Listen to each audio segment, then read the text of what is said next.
My name is Emily. I am 28 years old. I have been married to Daniel for 5 years. He is 30 years old now. He is my husband. He is a kind man. He is soft-spoken. He is calm and patient. He never raises his voice. He never insults me. He never ignores me when I get sick. He takes care of me when I feel tired. He brings me food.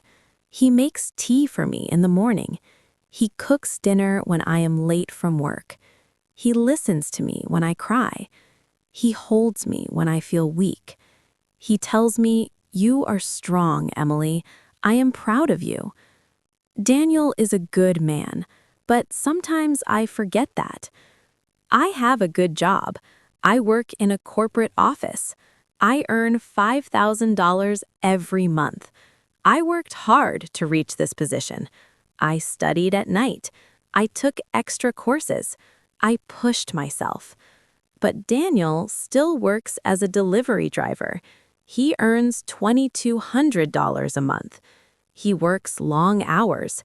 He drives in the sun, in the rain, and in the cold.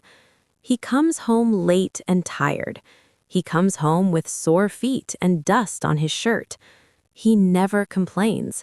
He just says, "It's okay, Emily." I like working, but slowly I started to feel different. I started to feel disappointed. I looked at other couples. I saw women wearing diamond rings and designer handbags. I saw men buying cars, houses, and expensive gifts for their wives. I looked at Daniel. He was wearing the same shoes for 2 years. He never bought new clothes for himself. He never bought me expensive things. I began to compare him to other men. I began to feel angry. One day I asked him, "Daniel, why don't you do something better? Why don't you start a business?" He looked down and said, "I don't know how. I have never done business before." I became irritated. I said, "Other men do it. Why can't you?" Daniel stayed quiet. He always stays quiet. He looked at me, but he didn't say anything. His eyes looked sad, but I didn't stop. I kept comparing him to others. I kept saying, "You are not like other husbands." Daniel gives $1,000 to his parents every month. They are old and sick. He pays for their medicine. He sends money to them before he spends anything on himself. He gives me the rest of his salary, $1,200, but I always said it's not enough. I never said thank you. I never appreciated his efforts. One evening, he came home very late. I asked him, "Where were you?" He said, "I was looking for another job." I was surprised. I asked, "Did you find one?" He said, "Not yet, but I will keep trying." The next day, he left early in the morning. He came back after sunset. He looked more tired than usual. He didn't smile. He didn't talk much. After 1 week, he told me I found a second job. I will work at a restaurant at night. I will earn $2,000 more. I said, "Good job," but I didn't ask how he felt. I didn't ask if he was okay. Daniel started working both jobs. He woke up before sunrise. He worked all day. He worked all night. He came home when I was already asleep. He had no time to talk, no time to laugh, no time to rest. One night, he came home and went straight to the bathroom. I heard something fall. I ran inside. He was sitting on the floor. His face was pale. His hands were shaking. I screamed, "Daniel, what happened?" He looked at me and said, "I am just tired. I feel dizzy." I called a cab and took him to the hospital. The doctor said Daniel was exhausted. He said his body cannot take this much work. He needs rest. He needs sleep. I sat beside his hospital bed. I looked at his face. His eyes were closed. He looked peaceful, but I felt broken. I held his hand. I started crying. I said, "I'm sorry, Daniel. I didn't see how hard you were trying. I didn't understand. Daniel opened his eyes slowly. He smiled. He said, "Don't cry, Emily. I just wanted to make you proud." His words broke my heart. That night, I realized something important. I realized Daniel does not need to be rich. He does not need to wear suits. He does not need to drive a big car. He does not need to buy me diamonds. He already gives me something more valuable. He gives me love. He gives me peace. He gives me respect. He gives me support. He gives me himself. That is enough. That is more than enough. Since that day, I stopped comparing him to others. I stopped complaining. I stopped chasing things that do not matter. Now I look at Daniel with new eyes. I see a man who works hard. I see a man who sacrifices. I see a man who loves deeply. Daniel is not just my husband. He is my quiet storm.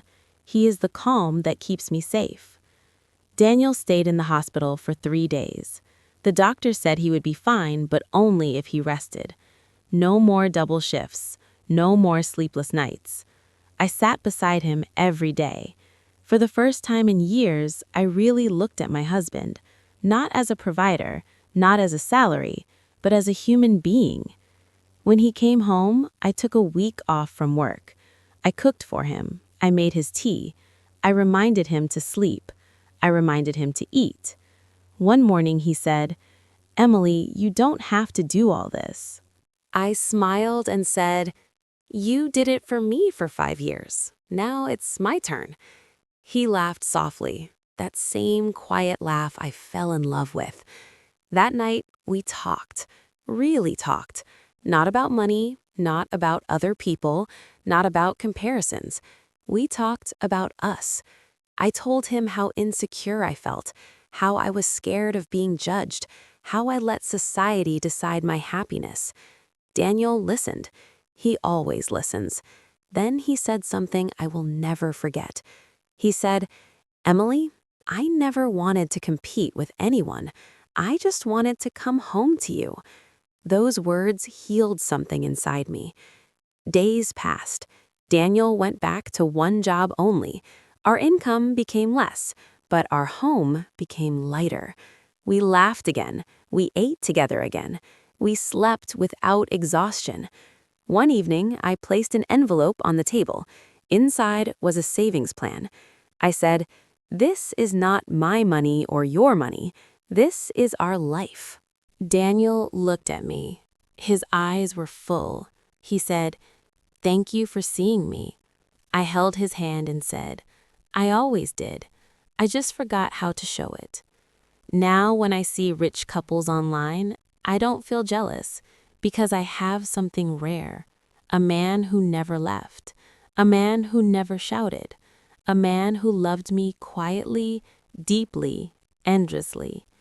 Love didn't change our lifestyle. Love changed our hearts, and that changed everything. Time passed quietly, not in big moments, but in small, meaningful ones. Daniel healed, not just his body, but his tired soul.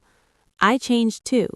I learned that love is not proven by money, but by presence. One evening, Daniel came home earlier than usual. He placed a small paper bag on the table. Inside was a simple ring, not diamond, not expensive. He said, "I know you already have one, but I wanted to give you this again." I smiled. My eyes filled with tears. I said, "This is the most beautiful ring I have ever seen, because this one came with rest, with respect, with understanding." We started doing small things together. Evening walks, cooking side by side, tea on the balcony. No rush, no pressure. Sometimes Daniel still apologized for not earning more. And every time I held his face and said, "You are enough. You were always enough."